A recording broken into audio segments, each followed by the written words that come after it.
बिस्मिल्लाहिर्रहमानिर्रहीम अस्सलाम वालेकुम। आप पाकिस्तान डेली न्यूज़ देख रहे हो। मेरा नाम है अब्दुर्रहमान नाज़िर। आज 12 मार्च है। आप मेहनत करके जी एक मुकाम हासिल करें और आप जो है अपनी पार्टी खड़ी करें। एक एमएनए को देख लें या इमरान खान को देख लें। एक नॉर्मल से एमएनए की बात कर लेते हैं कि जी वो 5 साल या 10 साल जो है मेहनत करते हैं, या जैसे अब पीटीआई के एमएनएज़ हैं जिन्होंने इतनी मुश्किलात के बावजूद जो है वो इलेक्शन लड़ा और वो इलेक्शन जीते।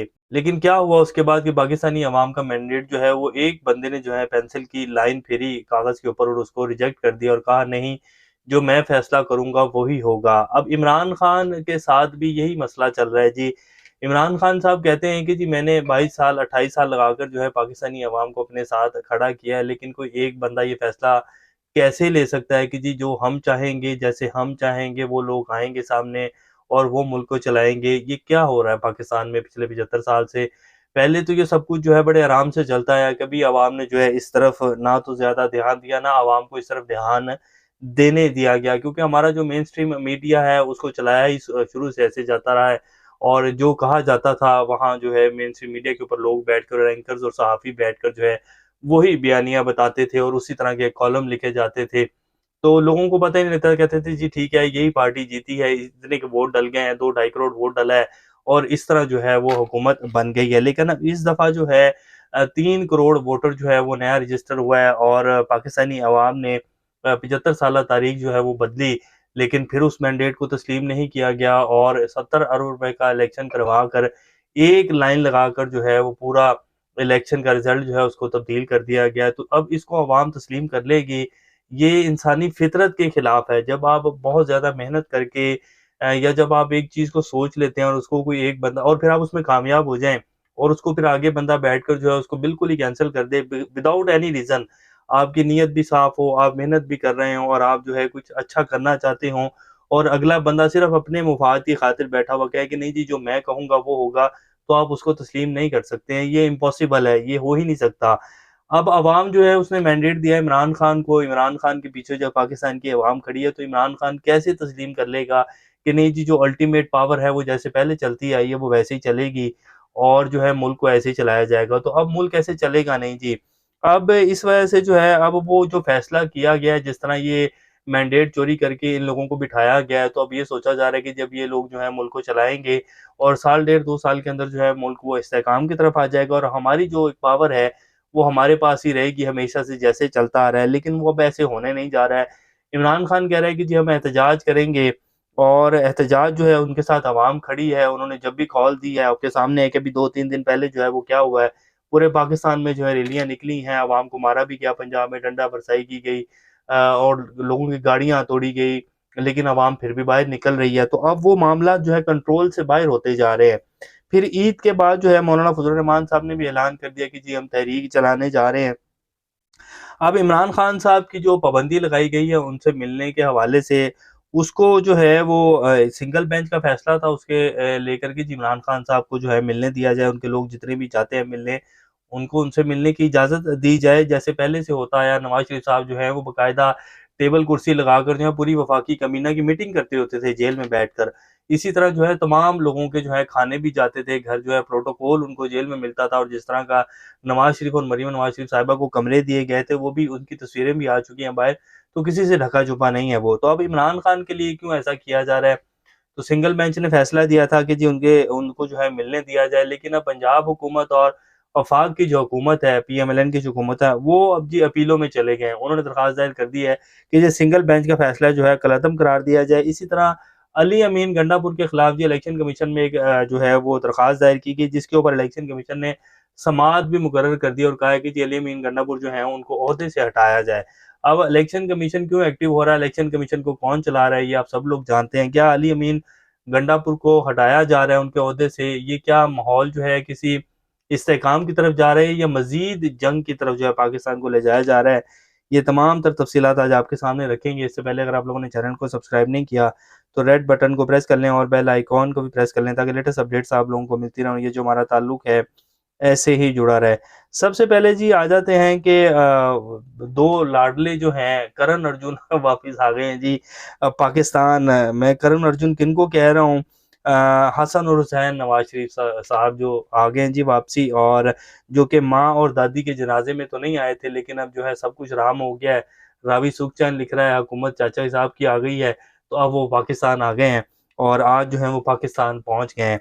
अच्छा, अब मोहसिन नकवी साहब को जी वज़ीर दाखिला बनाया गया। मैंने लास्ट व्लॉग में भी इस हवाले से बात करनी थी। आप यहाँ से आप थोड़ा-सा माइंड सेट चेक कर सकते हैं कि मोहसिन नकवी साहब ने पंजाब को जिस तरह चलाया है पिछले साल, डेढ़ साल में, जितना तशद्दुद पाकिस्तानी अवाम पर और पंजाबी अवाम के ऊपर जो किया गया है, इसमें सारा हाथ जो है मोहसिन नकवी साहब का था। ये बेशक मीडिया के ऊपर आकर तो नहीं बोलते थे, लेकिन जितने भी ऑर्डर्स दिए गए आईजी पंजाब साहब को, जो कुछ वो करते रहे, सब कुछ मोहसिन नकवी साहब कर रहे थे। और मोहसिन नकवी साहब को कौन ऑर्डर दे रहा था, किसकी ईमा के ऊपर लगे थे, ये भी किसी से ढका-छुपा नहीं है। किस तरह जो है निगरान सेटअप को चलाया गया है, कौन चला रहा था, एस्टेब्लिशमेंट लाज़िम बात है चला रही थी पीछे बैठकर। तो मोहसिन नकवी साहब ने बड़ी ज़बरदस्त खिदमत की है, जिस तरह उनको ऑर्डर दिए गए थे, वो मानते रहे, तो अब इसीलिए उनको वज़ीर दाखिला बना दिया गया। वज़ीर दाखिला के अंडर जो है तमाम पाकिस्तान की एजेंसीज़, एफआईए, आईबीज़ और तमाम जो सिक्योरिटी के मामलात होते हैं वो इन्हीं के ज़ेरे निगरानी होते हैं। तो अब इनको ये ऑफ़र यानी कि क्यों सीट दी गई है, तो ये भी आप लोग अंदाज़ा लगा सकते हैं कि इनको इसी वजह से दी गई है कि दोबारा से वैसा ही माहौल बनाएँगे और पीटीआई को जितना कि क्रश इन्होंने पंजाब में किया, पूरे पाकिस्तान में ये करेंगे। तो इसलिए इनको जो है वो ये भी दे दिया गया, वज़ीर दाखिला भी दे दिया गया है, और जो है उसका चेयरमैन पीसीबी भी रहेंगे। तो 2-2 ओहदों से जो है नवाज़ा गया है। तो ये जी माइंडसेट है पाकिस्तान को चलाने का, लेकिन क्या इस तरह पाकिस्तान चल सकेगा? नहीं चल सकेगा। जैसे पिछले 2 साल में बहुत बड़ी तबाही आई है, अल्लाह ना करे कि ऐसी तबाही आगे आए, लेकिन जो फैसले हैं और जिस तरह का माइंडसेट है, उससे ऐसा ही कुछ होने जा रहा है जैसे पिछले 2 साल में हुआ है। इमरान खान को ना मिलने देने के ऊपर जी अब पीटीआई के जितने भी रहनुमा हैं, उन सब ने ट्वीट्स किए हैं। हमाद अज़हर साहब कहते हैं कि इमरान खान के मिलने पर पाबंदी गैर कानूनी है और किसी सूरत भी काबिल कबूल नहीं। हुक्मरान इमरान खान की एक झलक से भी घबराते हैं, क्योंकि पूरा मुल्क इमरान खान से मोहब्बत करता है और जाली हुक्मरानों से नफरत है। तमाम अरकान असम्बली, टिकट होल्डर्स, कारकुनान तैयारी रखें, पार्टी लाहे अमल का जल्द ऐलान करेगी। इसी तरह अलीमा खान साहिबा जो है उन्होंने कहा है कि इमरान खान कह रहे हैं कि बाहर निकल कर एहतजाज करें, जब तक इमरान खान से मिलने की इजाज़त ना दें, पूरी लीडरशिप को चाहिए वो अडयाला जेल के बाहर आकर बैठ जाए। ठीक है। और ये जी अब इसी तरह से माबिया ताहिर जो हैं उन्होंने भी ये ट्वीट किया है, इमरान खान की तरफ लिया गया अब कोई भी गलत कदम, कोई भी गलत सोच ये कौम बर्दाश्त नहीं करेगी। इमरान खान से मुलाकात, इनके फैमिली, वर्कर्स, अरकान असम्बली सबका आईनी हक है और इस हक से सबको महरूम करना आपके इख्तियारात में नहीं है। अगर आप ये समझते हैं कि इमरान खान को सबसे अलग करके आप अपने ओछे मकासद पूरे कर लेंगे, तो अब कौम ऐसा कुछ नहीं होने देगी। यूँ भी पाकिस्तान तहरीक इंसाफ धरने देना भी जानती है और अपना हक लेना भी जानती है। फिर ये तो इमरान खान की ज़िंदगी की बात है। तो वो कह रहे हैं कि जी कोई भी ऐसा कदम जो है वो ना उठाया जाए, और फिर बैरिस्टर गौहर अली खान साहब ने कहा कि इमरान खान साहब की जान को खतरा है, और कौन ये आपको हुक्म दे रहा है, किस उस कानून के तहत आप जो है हम लोगों को नहीं मिलने दे रहे हैं, ये बिल्कुल आइन की खिलाफ वर्जी है। और उन्होंने कहा कि जी हम इस्लामाबाद हाई कोर्ट में इसको चैलेंज करने जा रहे हैं, लेकिन उससे पहले ही जो है हुकूमत और पंजाब गवर्नमेंट जो है वो सिंगल बेंच के फैसले के खिलाफ जो इस्लामाबाद हाई कोर्ट पहुंच गई है। अब ये सूरत-ए-हाल मज़ीद दिलचस्प हो गई है, क्योंकि जी इस्लामाबाद हाई कोर्ट ने जो है वो कल समाअत के लिए मुकर्रर भी कर दिया है इस अपील को, दरख्वास्त को। चीफ जस्टिस आमिर फारूक साहब और जस्टिस तारिक महमूद जहांगीरी जो हैं वो कल 11:30 बजे इस पर समाअत करेंगे। दरख्वास्त अभी गई नहीं है और जो है पहुंची, और साथ ही जो है बेंच भी बन गया है। तो वो फिर अलीमा खान की जो बात है वो बिल्कुल ठीक है कि चीफ जस्टिस आमिर फारूक साहब हैं, जो हैं वो बिल्कुल जो है फैसिलिटेट कर रहे हैं पूरे निज़ाम को, और वो जो हैं उनका वो बने हुए हैं, और जिस तरह के वो चाहते हैं हुक्म आता है उसके ऊपर वो अमल पैरा हो रहे हैं। ये अलीमा खान साहिबा जो हैं उन्होंने कहा है। मौलाना फजल रहमान साहब ने जी बाकायदा अपनी तहरीक जो है उसका ऐलान कर दिया। वो कह रहे हैं कि जी एहतजाजी तहरीक जो है सिंध के बाद बलूचिस्तान, खैबर पख्तूनख्वा, पंजाब से होकर इस्लामाबाद पहुँचेगी, और मौलाना फजल रहमान साहब जो हैं वो इसकी क़यादत करेंगे। वैसे कुछ खबरें ये भी चल रही हैं कि जी उनकी जो है ज़रदारी साहब के साथ कोई बातचीत हुई है, और वो सेनेट के जो इंतखाबात होने 2 अप्रैल के, उनमें वो हिस्सा लेंगे, लेकिन अभी तक कोई कन्फर्मेशन जो है वो नहीं हुई। लेकिन उनकी जो तर्जुमान है उन्होंने कह दिया कि जी सिंध से जो है वो तहरीक शुरू होगी और फिर इस्लामाबाद में दाखिल होगी, पंजाब, बलूचिस्तान और खैबर पख्तूनख्वा से होते हुए। अब मौलाना फजल रहमान साहब अगर ये तहरीक चला लेते हैं जी, और इमरान खान लाज़मी बात है एहतजाज करेंगे साथ मिलकर, तो फिर तो हुकूमत नहीं चलेगी जी। और अगर ये नहीं भी चलती ना जी, तो जिस तरह के इक़दामात और जिस तरह के ये फैसले लिए जा रहे हैं, लगता नहीं है कि हुकूमत को इस तरह चला पाएंगे, क्योंकि अगर ये अपनी इन्हीं हरकतों से बाज नहीं आएंगे जो ये लोग कर रहे हैं, तो फिर बड़े मुश्किल हालात जो हैं वो खड़े हो जाएंगे। अब वज़ीर आला खैबर पख्तूनख्वा के खिलाफ जी आर्टिकल 62(1)(f) के तहत जो है नाअहल करार देने की दरख्वास्त जो इलेक्शन कमीशन में दायर कर दी गई है, और इलेक्शन कमीशन ने इस दरख्वास्त के ऊपर जो है वो समाअत के लिए जो है मंजूर भी कर लिया इस दरख्वास्त को।